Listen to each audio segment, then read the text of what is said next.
Good morning students. In ENG DSC 102 हमारी एक last poem रहती है सेकेंड यूनिट की, prayer for my daughter. It's very important. इसमें ग्रीक माइथोलॉजी की कुछ मिथ्स हैं वो क्लियर करेंगे। पहले हम इंट्रोडक्टरी पढ़ेंगे। W.B. Yeats, William Butler Yeats की एक पोइम है। He was born in Dublin. Most of his poetry used symbols from ordinary life. उनकी पोइट्री में जो सिम्बल्स हैं वो ऑर्डनरी लाइफ के हैं। एंड फ्रॉम फैमिलियर ट्रेडिशंस, पुराने ट्रेडिशंस जो फैमिली ट्रेडिशंस है वहाँ से सिम्बल्स लिए गए हैं।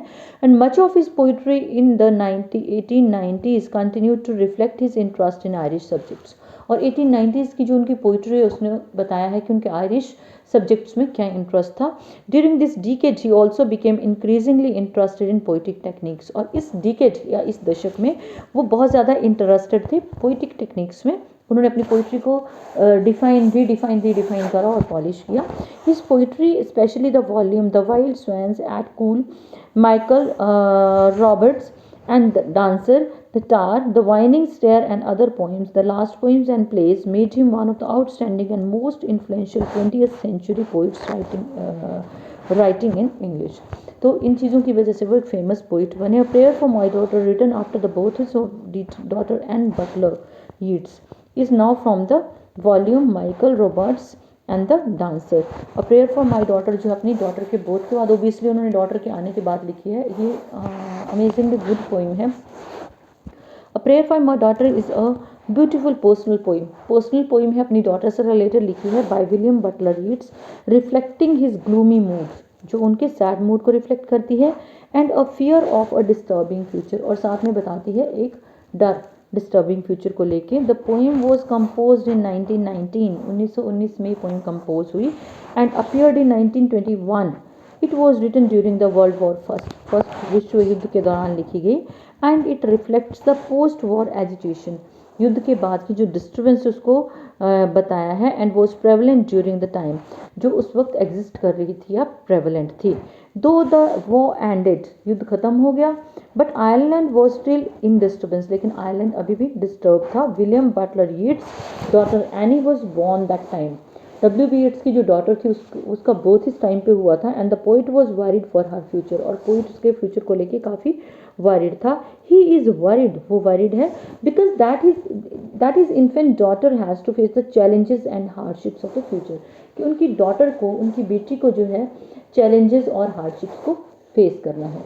मैंने आपको शुरू में बताया है इसी वीडियो में 1.5 मिनट पहले कि इसमें ग्रीक मिथ का यूज़ किया गया है। तो इसमें एक हेलन का रेफरेंस है। हेलन वॉज, अगर हम पीछे से हिस्ट्री देखें तो Helen was the daughter of Leda god. जो चीफ गॉड है जियस, वो स्वैन की फॉर्म में लेडा को रेप करता है। शी इज़ अ वुमन, वो ह्यूमन बीइंग है, लेकिन जो जियस है वो गॉड है। तो जो Helen was born because of the union of Zeus and Leda, तो उसमें कुछ एक क्वालिटीज़ जो थी वो गॉड्स की थी और कुछ एक क्वालिटीज़ ह्यूमन बीइंग्स की थी। जैसे अर्जुन वगैरह थे ना, 5 ब्रदर्स, उनका जो कंसेप्ट हम लेते हैं, तो सम ऑफ द क्वालिटीज़, मदर क्या थी, वो ह्यूमन बीइंग थी, और जो गॉड्स थे वो फादर इनके जो थे वो गॉड्स थे। अर्जुन, भीम और युधिष्ठिर, नकुल, सहदेव के साथ यही था, तो उनको टाइटन्स बोलते हैं। सो हेलन जो थी, she was brought up, she was very very beautiful, excessively beautiful she was, and she married, she got married. और उसकी मैरिज के बाद क्या हुआ कि where she was married, she felt like, let me tell you the name where did she get married. She was Menelaus के साथ उसकी शादी हुई, but later on she eloped with Paris. शादी के बाद वो किसी और के साथ अफेयर डिवेलप हुआ, and the prince of Troy के साथ वो भागी, and this became the cause of war between Greece and Troy. तो युद्ध शुरू हो गया, ठीक है, प्रिंस ऑफ ट्रॉय के साथ जो है, ट्रोजन वॉर जो है, शायद वॉर ऑफ ट्रॉय, ऐसे कुछ मूवी भी है। अब युद्ध शुरू हो गया, तो वहाँ पे तो उनकी जो फोर्सेस थी, they were very very strong, they didn't allow Menelaus को वहाँ पे एंटर होना नहीं मिला, उसकी फोर्सेस को। सो दे प्लान, उन्होंने क्या किया, उन्होंने एक रात में लकड़ी का बड़ा सा घोड़ा बनाया, सारे अपने सैनिकों को उसके अंदर डाला, and in the morning they created disturbance outside that very very very strong door, उस बड़े से गेट के आगे, कि हम इस घोड़े को अंदर ले जाएंगे, बच्चे बहुत खुश होंगे। सो पीपल फेल्ट लाइक, वो सारे उसी कंट्री के सैनिक जो है उसको, वो ट्रॉय के जो सैनिक थे वो अंदर ले गए। और क्या किया उन्होंने, जब वो अंदर ले गए तो उन सैनिकों ने जो घोड़े के अंदर थे, उन्होंने रात को सारे युद्ध का जो है वो पैटर्न पलट दिया। एक इसमें ये रेफरेंस है. Then there is a reference about great queen. जो था वो ग्रेट क्वीन का यहाँ पे एक रेफरेंस है. शी वॉज विनस और एफ्रोडाइट उनको बोलते हैं, but she married a person, a human being, and she married a person who was what we call iron smith से उसने शादी की थी, लेकिन after that she was having relations with someone else. तो इन लेडीज़ को उसने इसलिए रेफ़र किया है कि वो ऐसा कुछ भी अपनी डॉटर में नहीं चाहता है. वो अपनी डॉटर को बड़े देखो जिस हिसाब से जिस पैटर्न पे ये पोइम लिखी गई है, जिस कंटेम्प्रेरी बैकग्राउंड पे ये पोइम लिखी गई है, उसके अकॉर्डिंग वो चाहता है कि उसकी डॉटर की शादी बड़ी ट्रेडिशनल सी फैमिली में हो, जहाँ ट्रेडिशंस को माना जाता है और कल्चर की रिस्पेक्ट होती है. तो इस तरह से उसकी जो विश थी अपनी डॉटर के लिए रही है. So we'll start this poem now. So a prayer from my daughter is written by W.B. Yeats, and अब आप लोग रीडिंग भी करते हो, अदरवाइज एक पोइम है S.T. Coleridge की. I forgot the name of that very poem.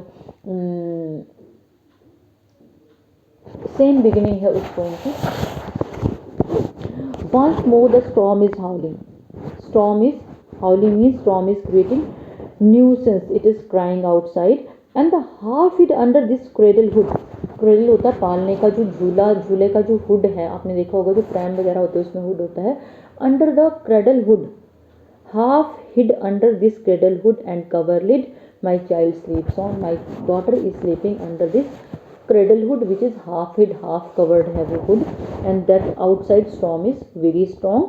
There is no obstacle, मतलब चारों तरफ प्लेन्स हैं. No obstacle is there, no disturbance is there, no hindrance is there. But Gregory's wood and one bare hill, but there is Gregory's wood. Wood is refer to एक privately owned forest है Mrs Gregory का. And there is one bare hill, one bare hill where there is not even a single tree, वहाँ कोई tree नहीं है. Where by the haystack and roof levelling wind bred on the Atlantic can be straight from this very area.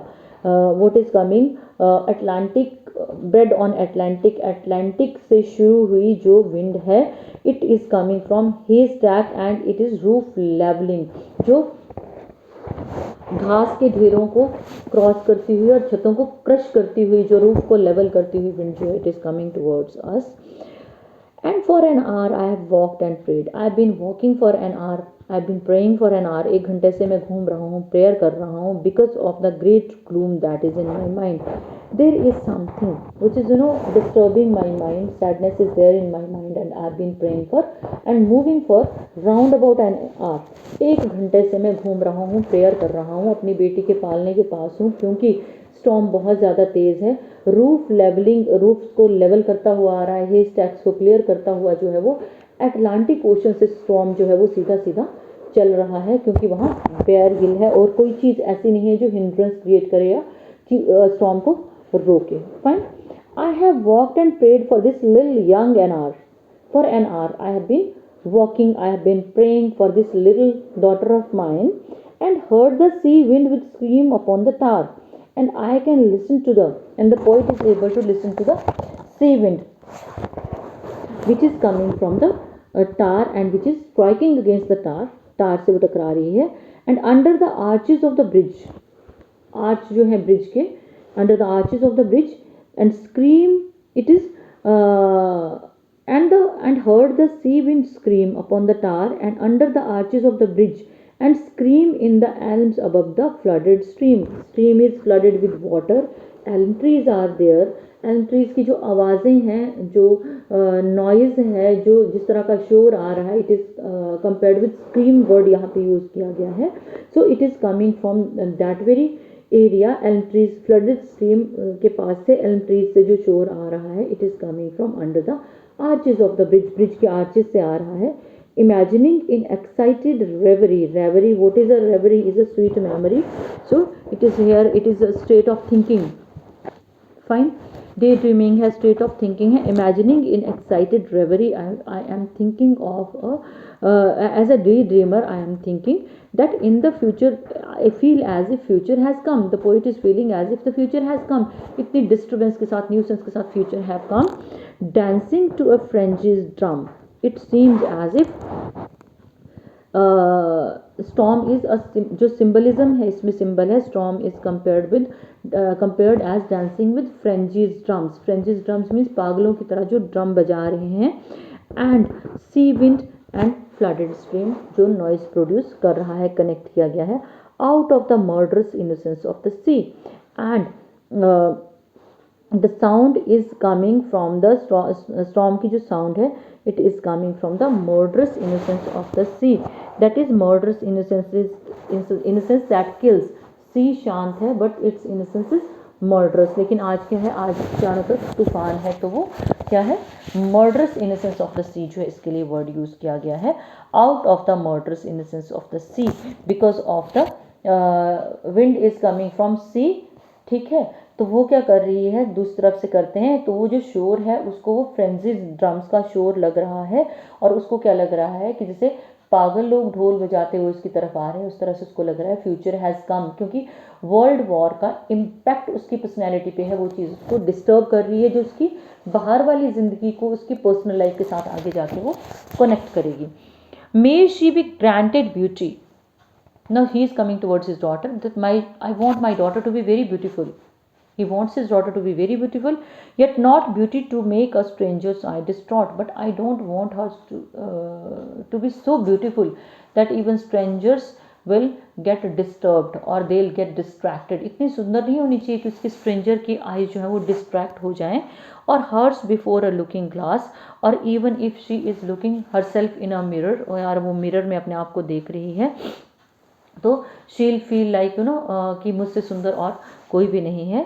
Being made beautiful over much, if she'll be very beautiful she'll consider herself being extremely beautiful, consider beauty as a sufficient end. She should never consider that being beautiful is the end of life, कि सुंदर होना ही जो sufficient end है, मतलब जीवन का मकसद जो है, only beauty is the sufficient end. Lose natural kindness, if she'll think that beauty is each and everything in my life, she'll lose natural kindness, उसके अंदर जो kindness है, जो प्यार है, जो स्नेह है, जो दया है, वो disappear हो जाएगी, and maybe the heart revealing intimacy, and what will happen that natural closeness to heart revealing intimacy she would lose, that chooses right and never find a friend. If she'll feel herself extremely beautiful, she'll consider others inferior, तो क्या होगा, she'll fail to attract sincere people and will make a wrong choice. In this way she'll fail to find honest and good friends, तो उसको अच्छे दोस्त नहीं मिल पाएंगे क्योंकि वो अपनी सुंदरता में ही खोई रहेगी। सो यहाँ पे जो है वो उसने अपने अंदर की एक डिज़ायर को एक्सप्रेस किया है। Actually he was in love with mod gone but she married someone else and ultimately W.B. Yeats married someone else. तो यहाँ पे जो वो रेफर कर रहा है तो he is saying that the simple women, जो सिंपल लेडीज होती हैं, they appreciate kindness and courtesy, जैसे कि W.B. Yeats की वाइफ थी। लेकिन जो मॉड गॉन थी she was very active, very smart and very beautiful also, तो she failed to take correct decision, उसने ब्यूटी को ही प्रेफरेंस दिया और ब्यूटी की वजह से she failed to recognize the true love of the author here. So this is all sufficient for today. We'll continue in the next video. Good day.